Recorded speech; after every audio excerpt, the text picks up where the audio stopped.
has to be real serious action that will be taken. And so with this, we will all need to hold hands, because let's face it, there is also this notion that there are people who will fight back, who will resist. And as they will, because sometimes when you take away opportunities that they have used for wrong deeds, those who have benefited from them are going to fight back. They're going to resist. And so must we. So must we take them on as well. So it is therefore important that we hold hands, we work together, and make sure that we put our country back on the right path. Because we should not be a country that is defined by a sense of or acts of corruption that have gone completely out of kilter with our value system or what we've always believed in. I believe that a report has just come out, Transparency International says South Africa is one of the most corrupt countries in the world. Well, I'd like to say that this should now be the last time that South Africa is described like that. This should be the last time. We are going through a very cathartic moment where all wrong things are just spewing out. And you know, sometimes when pipes burst and there's just all the horrible things, there comes a moment where those pipes must be repaired and there must be redemption and accountability. And we are going to make sure that that happens without any fail. So that we are going to do. So I think if that is our starting point, because that's where we need a common understanding. Where are we going? We are going to a destination where South Africa will have rid itself of corrupt activities, underhand dealings, and all the wrong things that were happening. Where we now begin to rebuild the image of our country, the integrity of our institutions, where we now put the right people in jobs or positions where they will serve the nation. That is where we should all be aiming to go. And now we're involved in a process of reforming our institutions, putting right people there, and moving the country forward. And as we move our country forward, we now address the SOEs, because they have an overbearing impact on the fortunes of our economy. So the efficacy of our state-owned enterprises must be so recalibrated as to be able to do the job that they were set out for. We must make sure that even the people who are appointed to do the work that they are meant to do should do that. But that also touches on the policy issues, the policy uncertainty. And unfortunately, we've been through the past few years, 9 years or so, where policy was almost, done on the hoof.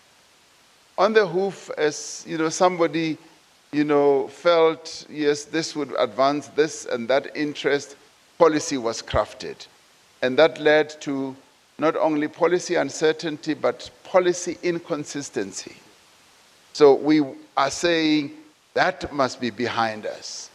Policy must be clear, policy must be constant, and where it needs to change, there must be a rationale why it is changing. There must also be openness and transparency. We need to discuss issues on a collaborative and collective basis so that we arrive at policy positions that are going to take the country forward, not take the interests of certain individuals, certain groups forward, only to the exclusion of the majority of South Africans. So policy certainty then becomes a major issue. Now this is where we have a bit of an Achilles heel. But it is an area which we have been addressing. In the past 9 months or so, that's 10 months or so, we've been addressing precisely this. And let me tell you how it has come about. It has come about out of a collaborative process where we have met with the business community, yes, indeed, as labor and communities as well, and we have said, this is impeding the progress of the country, it's impeding progress, let us address it. And I want to thank you all in the business community that you've been bold, you've been forthright, you have not minced your words in a number of areas. I mean, be it in the mining charter, for instance, be it in the tourism sector, for instance, visa regime, be it in a whole number of things, the regulatory framework in our country, you've been forthright, even in health, where you've said, we don't have the skills, your regulatory regime is impacting negatively on what needs to be done. So you've been very direct. And that directness has helped to get us to focus, has helped to focus on what needs to be corrected. And we, my colleagues and I, have sat down and said, if we want to move this country forward, one, we've got to be in close collaboration with business, labor, and communities and build compacts.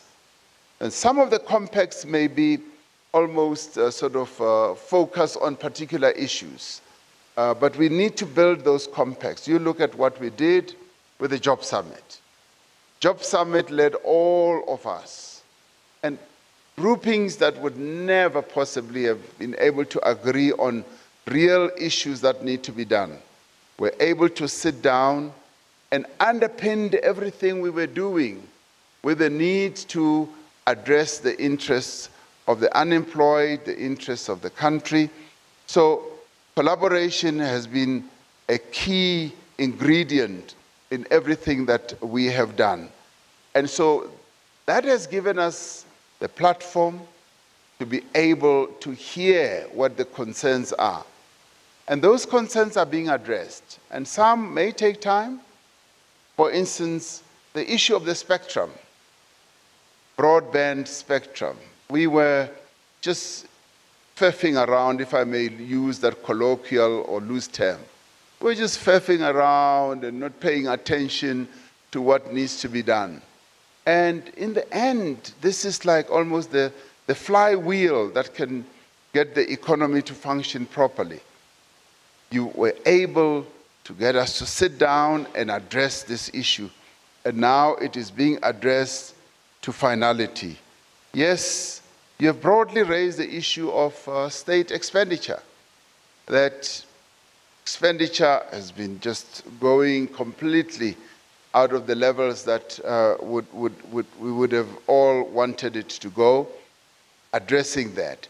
The wage bill, the public sector wage bill, we have been saying also to labor that we need to sit down and look at what constitutes the wage bill, what the country can afford, and how can we work together to try and find an equation that can enable us to move forward to deliver the services that our people need.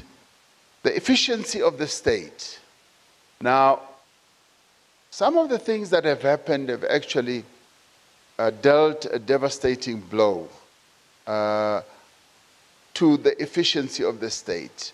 And the state has been denuded of really capable people. Some people have been really good, and when they saw what was happening, they gave it all up and left. Some have been browbeaten into submission.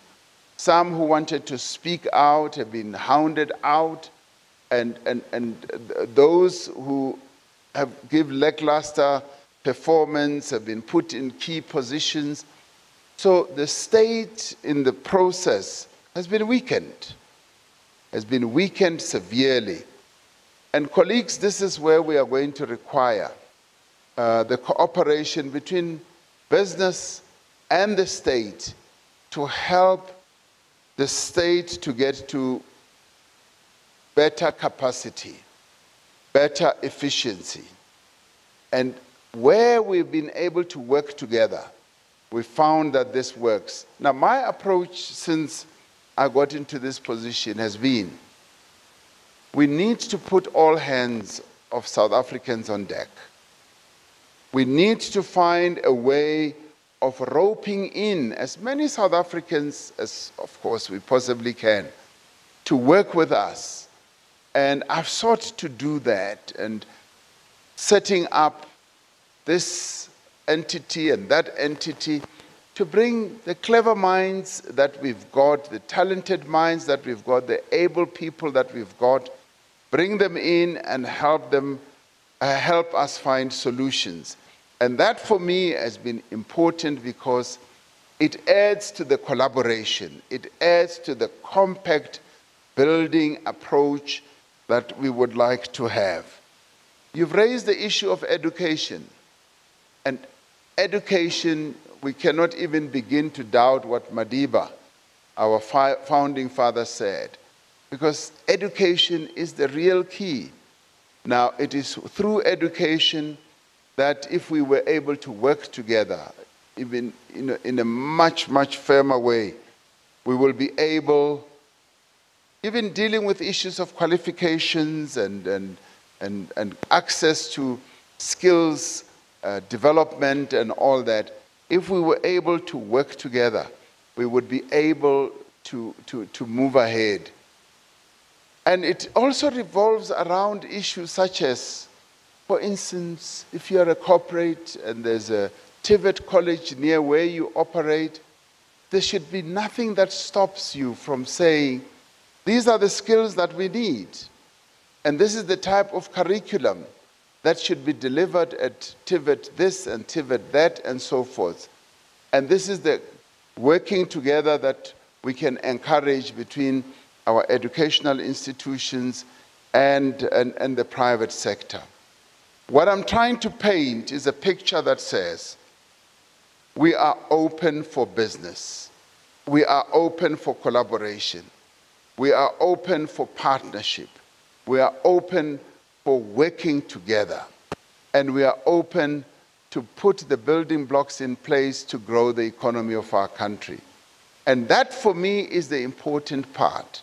Why would we want to do all these things, Sipho? Why would we want to address the debt issues, the efficacy of our state-owned enterprises, and all that? There should just be one goal, and the one singular goal is to grow our economy. Now, I've just come, as I end now on this round, I guess, I've just come out of this meeting of a number of business people and ministers, some of whom were with you from the morning, where they are beginning to imagine a South Africa that will have a 5% and a 7% growth. They are beginning to imagine that.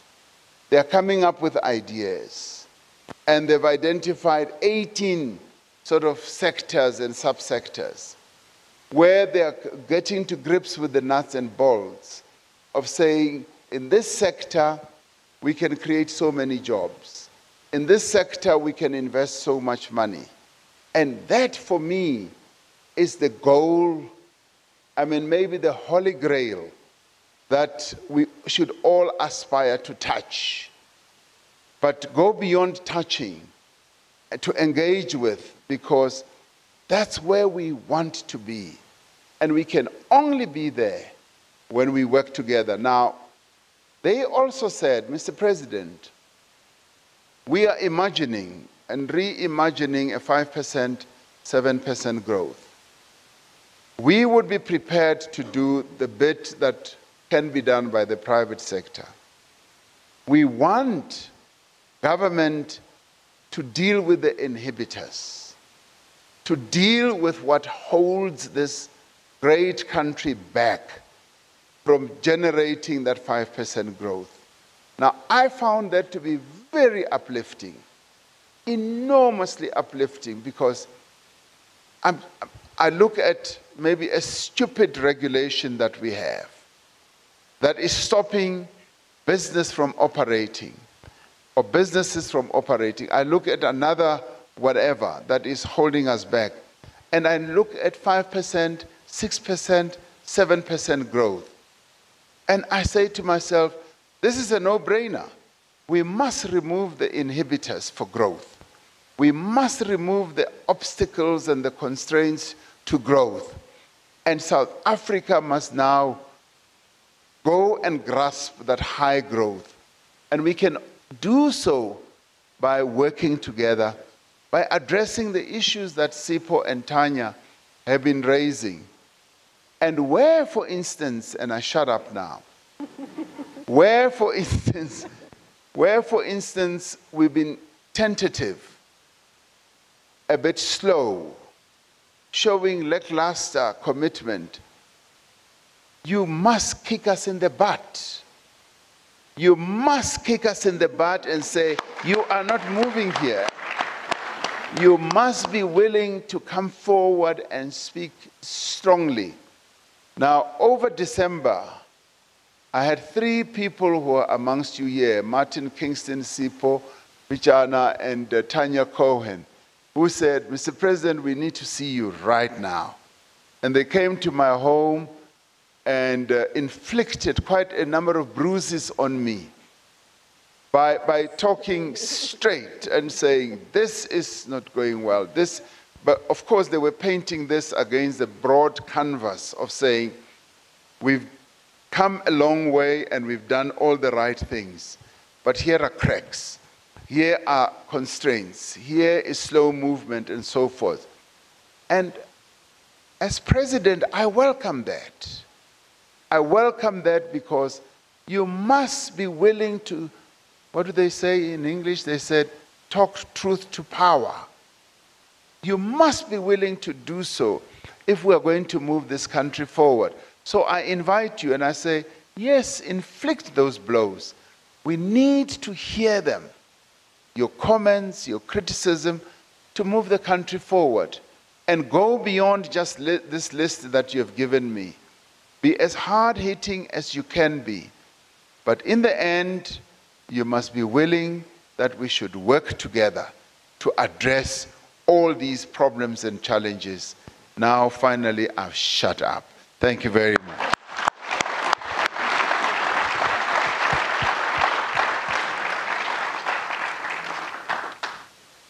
So, President, one of the things, and we'll come back to you and ask you just to reflect on, because you've just come back from Davos. But we also know that before you got to Davos, you went to the International Labour Organization, and as global co-chair on the Future of Work Commission, the report was launched. And I'd like to understand, and this is a quick one, it's not a long one, and then I'll go back to SIPO. But if there was all just right, it looks like a discussion is going to begin there. We're going to come out of the Public-Private Growth Initiative, which is taking place at... To make us more competitive, what would that be? Now, Davos, I want to mention 2 things about Davos. Prior to going to Davos, we all met, pre-Davos pep talk and so forth, one message and so forth. The one thing that I found most inspiring was that, and it didn't come from government, it came from members of the private sector. And they said, Mr. President, as South Africa, Team South Africa, we're going to Davos with one message. We're going to Davos positively. We're holding our head high because we have made progress over the past 10 months or so. They were saying we have made progress, and that's what we are going to tell the world. And that's exactly what we did. We went to Davos confident, not cocky, not with our bushy tails up, but with a very confident face, looking forward and saying, we are South Africans. We come from that great country of Nelson Mandela, and we've moved. We were in a rut, but we've come out of the rut, and we're climbing higher and higher. So that was the positive message. What did we find in Davos? Davos for me at least, and others may express their own impressions, was very depressed. It was a depressed place. It was gloomy. World economy, the outlook is not very positive. China has not grown as well as people anticipated. The Europeans are fighting amongst themselves. Americans are closing their government and all that. So the mood was not gung-ho. But you know what? We were gung-ho. We were positive. And that was the best thing that could ever happen. So that was Davos. Prior to going to Davos, then I went to Geneva, where I've been chairing a commission on the future of work with the Prime Minister of Sweden, who has just been re-elected into his position again. And we launched this report, The Future of Work. And now you want me to say, what is it that we can take out? That report deals with, it's against the backdrop of climate change. The challenges of a number of countries departing from the multilateral type of architecture of the world and being more nationalistic and so forth. And the ILO said, in this report, because of these challenges, technology, digitization, and the fourth industrial revolution, the future of work is going to be challenged. We now need to come up with solutions. What are those solutions? We need to prepare working people. And the best way of preparing working people is to give them pathways to the future. And we need to make sure that there is lifelong learning. People must get skills, they must reskill, and they must upskill as well to be able to have pathways into a future that is challenged by technology and digitization. And they should be able, if they are challenged by that, and if all these, a combination of all these has a devastating impact, we should have just transitions.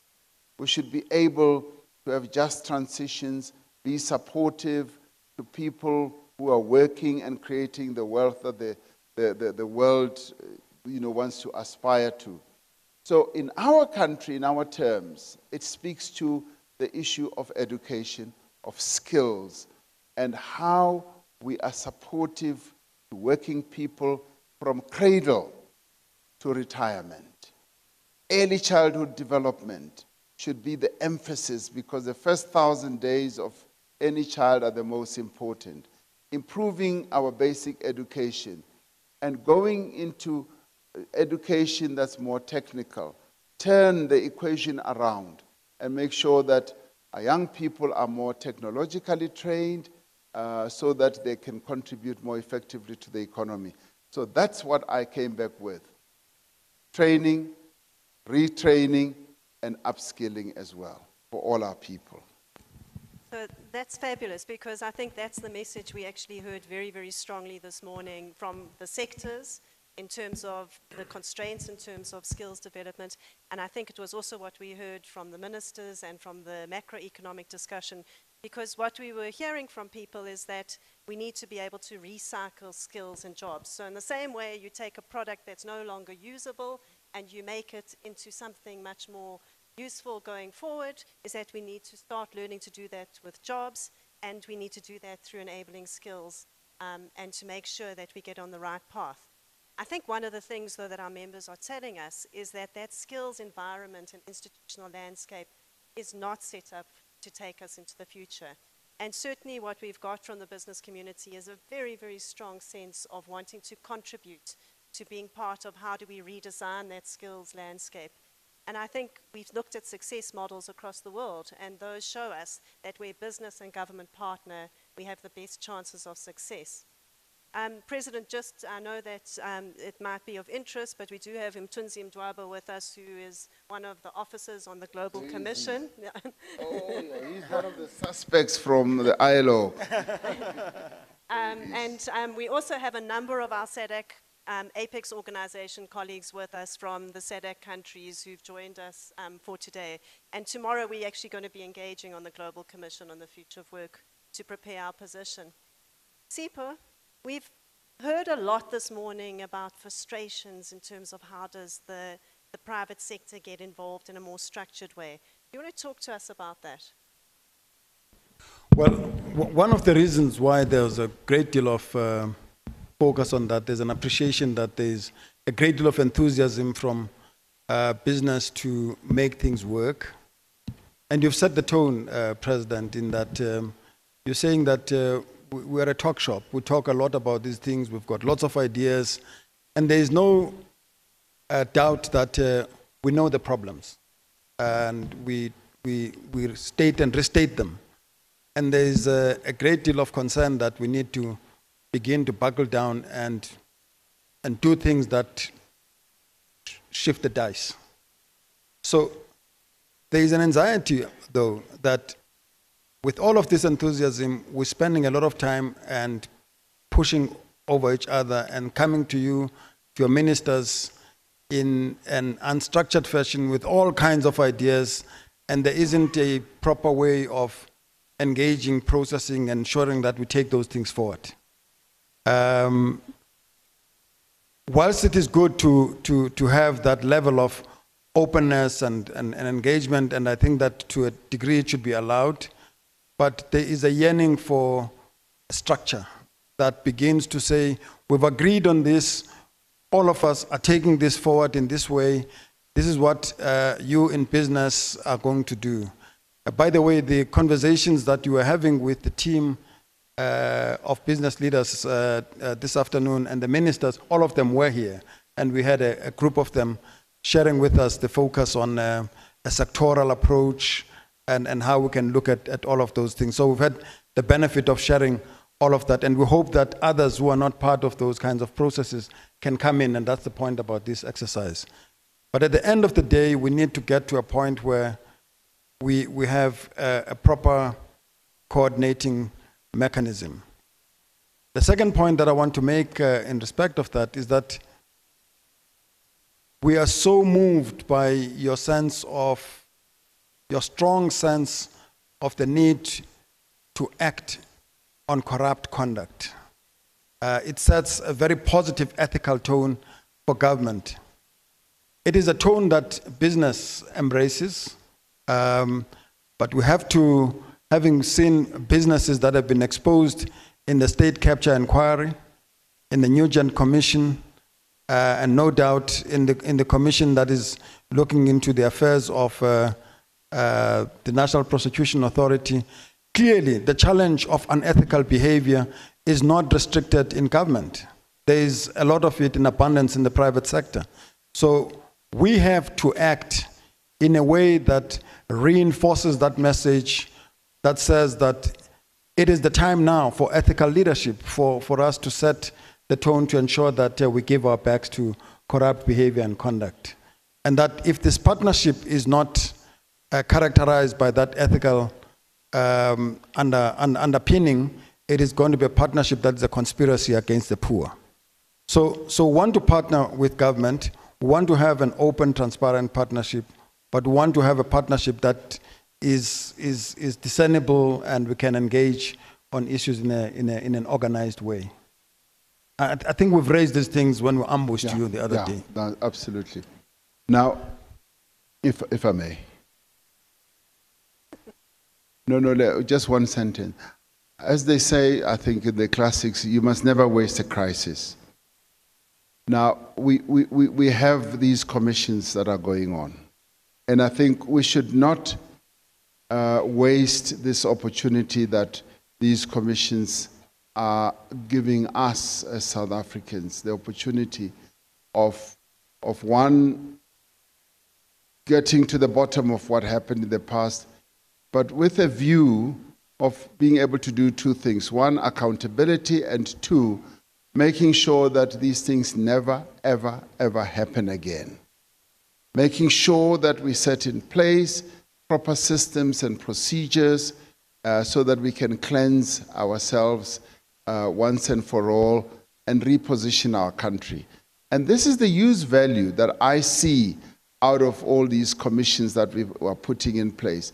Some people say, these commissions serve no purpose. They do serve a purpose because they are going to be able to tell us exactly what we did wrong and where we should go. The second one touches on the structured engagement. You're absolutely right. We need to have a structure. We need to institutionalize these engagements that we've got. And in a way, we've been going through a fairly organic process. And it's good to have let all these flowers to bloom. And we are now reaching a point where we now need to tie all this together and institutionalize the way we work, the way we engage with one another, with a view of having more effectiveness, so that we go beyond talking, and our engagements should now be about doing things and getting things done. And a combination of both business, labor, communities, and government is a potent combination, and only unique in many ways in South Africa. And some people envy the type of collaboration that we've got, and we must put it to good use and make sure that we've got really good functioning institutions. And there are already a number of embryonic ideas that have come to the fore, which we should button down and utilize to good effect. So I'm confident that what we have seen emerging in the past few months is going to be sustainable, is going to have great efficacy of being able to make us more result-oriented, and also be able to give us that boldness that we need to tackle any problem where, for instance, if government has a weakness or lack of capacity in one area, we should be able to reliably engage the private sector.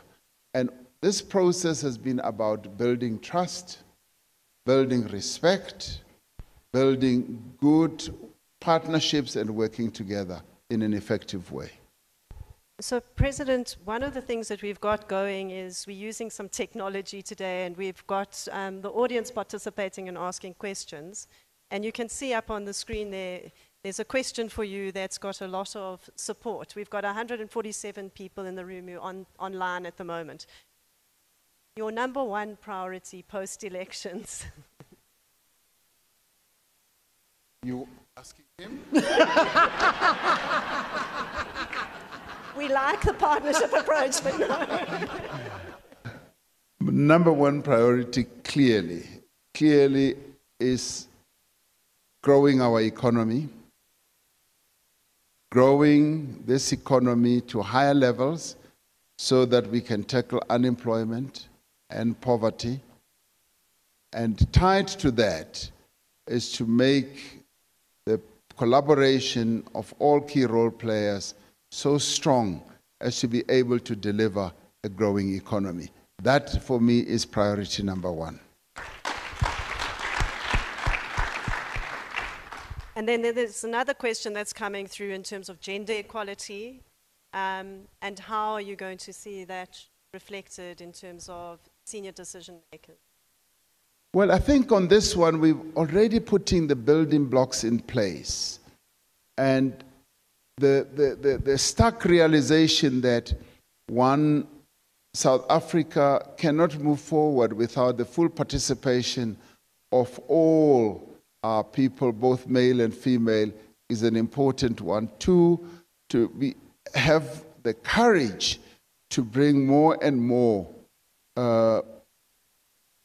women into key decision-making structures throughout the country is important. Now, I can tell you without any equivocation that in government, as we set up a number of structures, the one thing, I guess maybe two, maybe three things that are prominent in our heads. One is gender equity. As we set up, be it a board, be it a structure, be it whatever, we focus on gender equity. Two, diversity. So that whatever structure we put in place should be representative of who we are as a nation. We are a multi-diverse type of country, so all of us must feel represented. And three, the other important one is being able to have skilled and capable people to be put in the various structures of leadership. So with that, the other one is regionalism, recognizing the regional diversity of our country. With that, we should then be able to create a very good balance.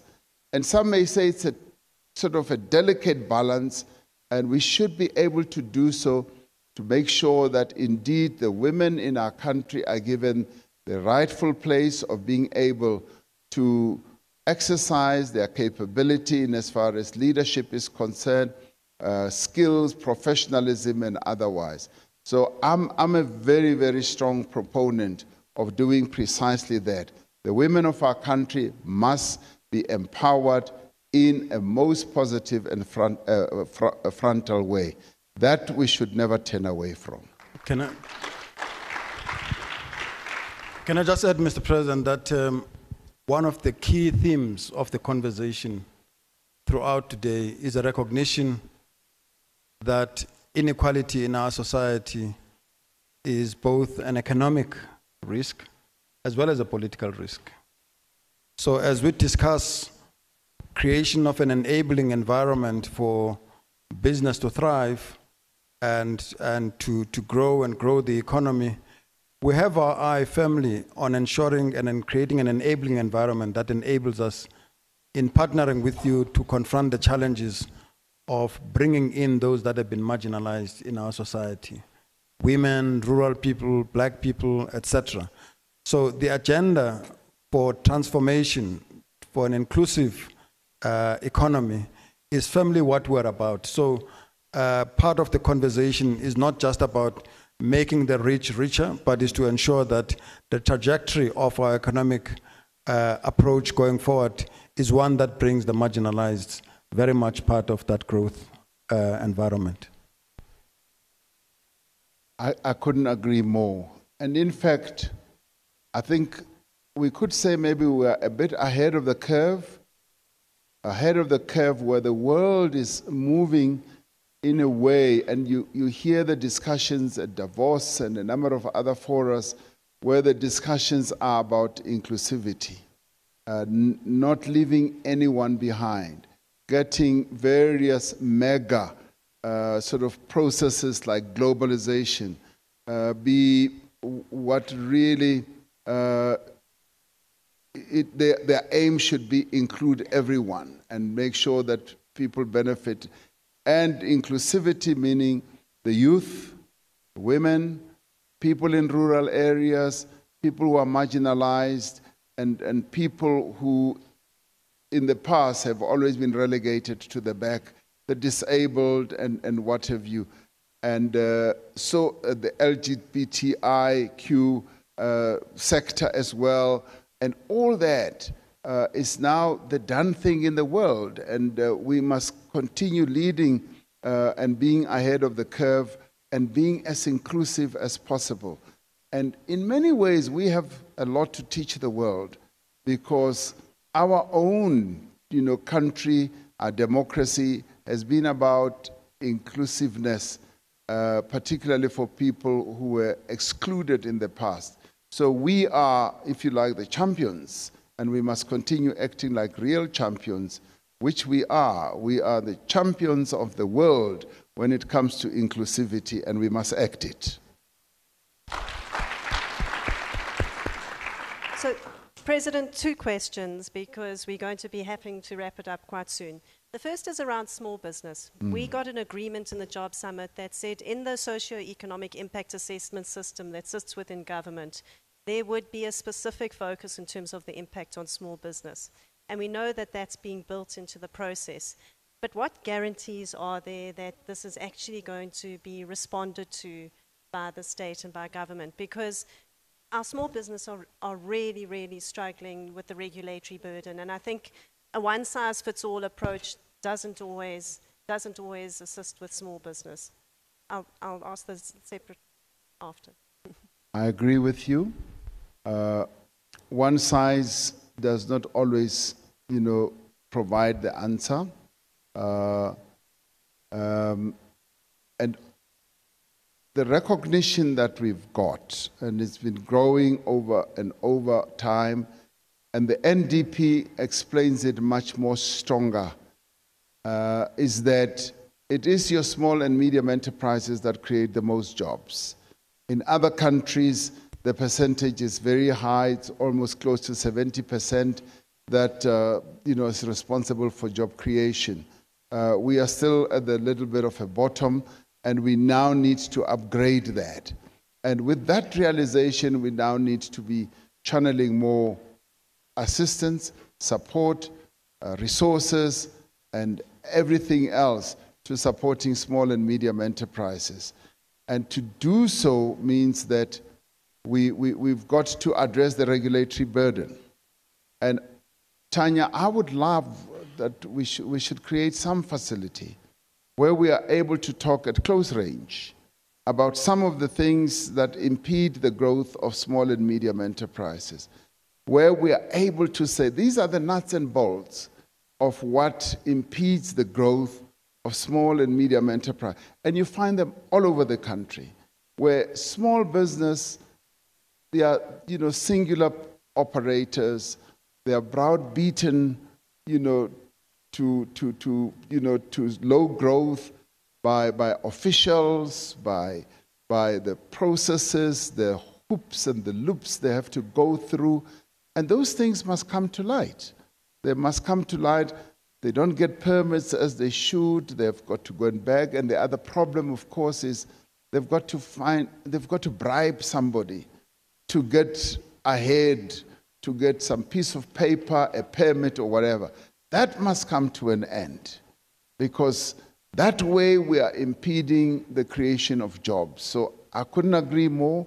Let's find a structure or a way in which those issues can be addressed as they happen on a real-time basis. Let's do that. And then we'll take you up on that. Yes, I'd like and that. And we'll work on it. Yes. How do you hold the private sector accountable? It was one of the questions that were asked, but I think the big question that is important while you have this opportunity is, if there are things that business should be doing better in terms of building the country and in terms of making a contribution, and you would want to ask business to do that, what would those things be? Well, you see, I think the challenge of transformation in the business sector, corporate sector, is a major one.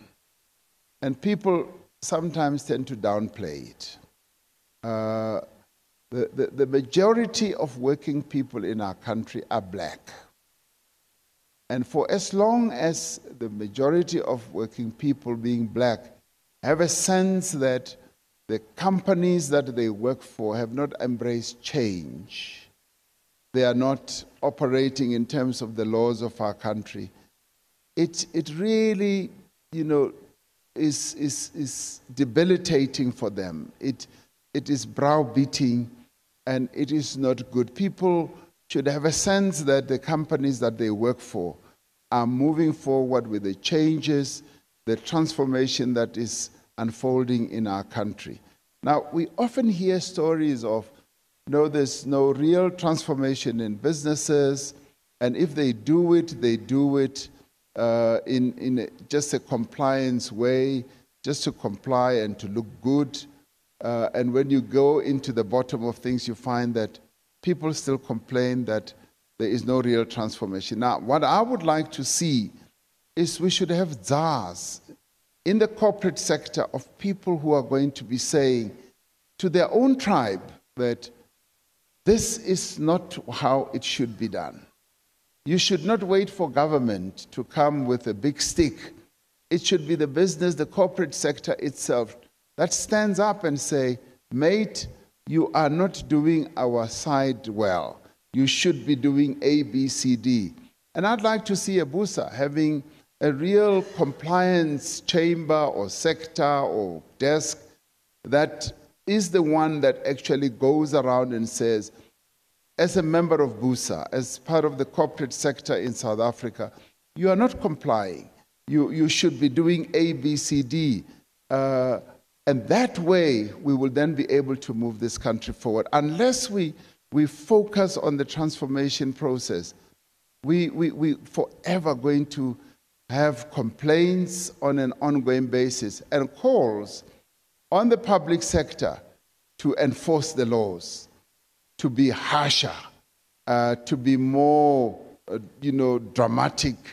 And it is best if the laws having been put in place, there is self-regulation, there is movement forward, and it is seen to be done by business organizations like BUSA. So I will say to BUSA, wake up and do the right thing.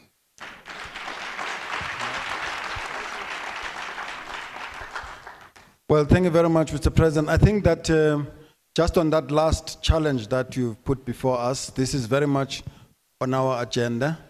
We, as the board of BUSA, had taken a view that where the Minister of Labor does the regular reporting on the status, which is a quantitative survey of how much progress there's been made in respect of employment equity across the board, we want to do a qualitative survey that looks at why is it that there isn't sufficient progression of the designated groups, blacks, women, etc., so that we start a conversation that begins to address the underlying factors that stops that progression.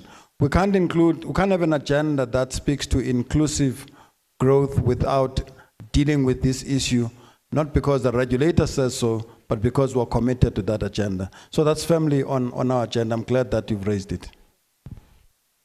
And I think just to add to that, we've got a transformation strategy, and it focuses on 4 areas, President. The one is around how do we inculcate a diverse culture within business. The other is very much around skills and education. The third is around how do we promote employment, particularly amongst youth. And the fourth is around bringing many, many more black-owned businesses into the economy, because we have acknowledged that unless we do that, not only do we not address the past, which is obviously a very important thing to do, but what we don't do is actually build the basis for a growing economy and an inclusive economy. We're about to wrap up. We've spoken about pressing issues. We've spoken about the relationship between business and government. We've spoken about how we need to move forward and what are the priorities in terms of driving investment, growth, employment going forward, and a more structured framework between business and government. Final parting words from you, Sipho, President. Well, I think we've covered it all. I just want to once again express appreciation, Mr. President, for your open door policy, for your engagement, for allowing us to be frank in raising issues, and also for being as frank in coming back to us about where the challenges are. Early in the day, I made the point on behalf of business that business is keen to partner with government on a bilateral basis, in the same way that we have a bilateral relationship with labor through the Millennium Labour Council, where we sit without you being there and talk about a whole range of challenges and issues that we think we can work together on. But that's not a substitute for a partnership that brings all of us together to work together. But sometimes it helps to have that bilateral engagement that is structured where we clear issues and we can work together. So the essence of this conversation, as I promised you, after the job summit, that will convene thus and look at how we do things in ways that seek to bring our side of the bargain in the deals that we've entered. So this is the first of those events. We hope we can repeat it in order to reflect on how we can improve that engagement. But we thank you for your leadership. We thank you for your commitment to ensure that our country puts its best foot forward. Please be assured of business commitment to be on your side as you drive the country to a new and transformed future. Thank you very much.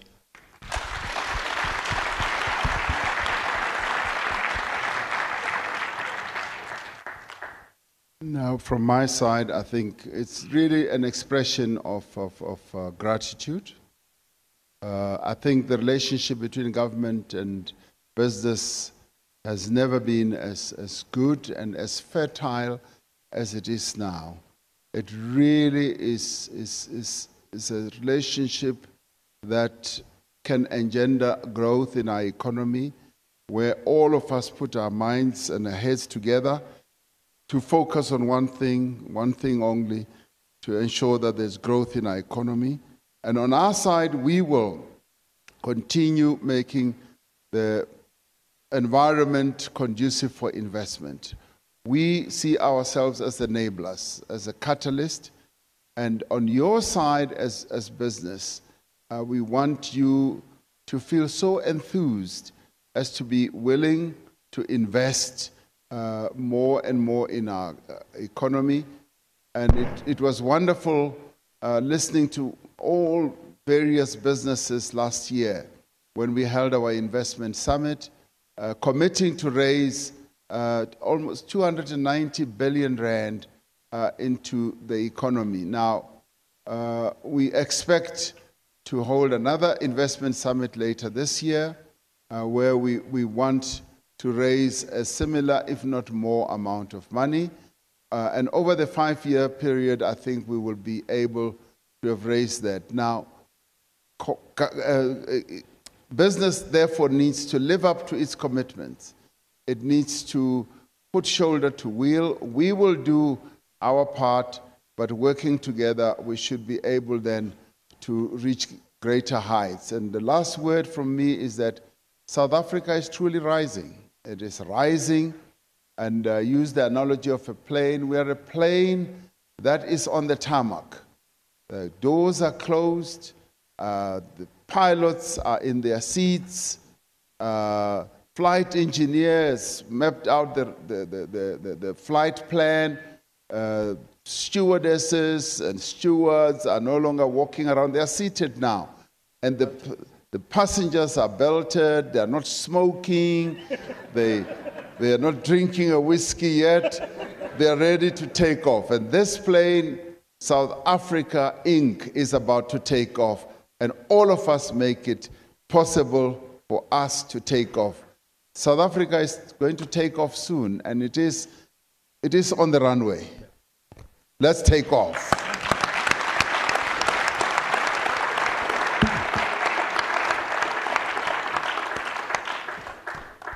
Thank you very much, Sipho Patiana, Busa President and President of the Republic. We're going to ask you just to stay on stage for another 5 minutes, because we want to demonstrate and launch the CCMA Busa web tool for small business. It was an outcome of the Job Summit. It is a tool, an online web tool that gives practical guidance to businesses, small businesses, in terms of how to navigate the labor environment. Over to you, Aya. Tanya, thank you so much, and thank you so much, President, for those insights and remarks, and to the President of Busa as well, Mr. Pityana, thank you so much for those insightful questions. Now, as Tanya has already said, this particular tool was an outcome of the Job Summit process, and if gentlemen at the back can help me with putting the tool up on the screen, so that when I talk to it, at least we're talking to something we can all see. And it's a tool really that's aimed at confronting and addressing some of the barriers that the President so eloquently spoke about. Some of those barriers, of course, being in relation to labor law compliance, and I guess this tool is really aimed as a measure of support that will ease the challenge of compliance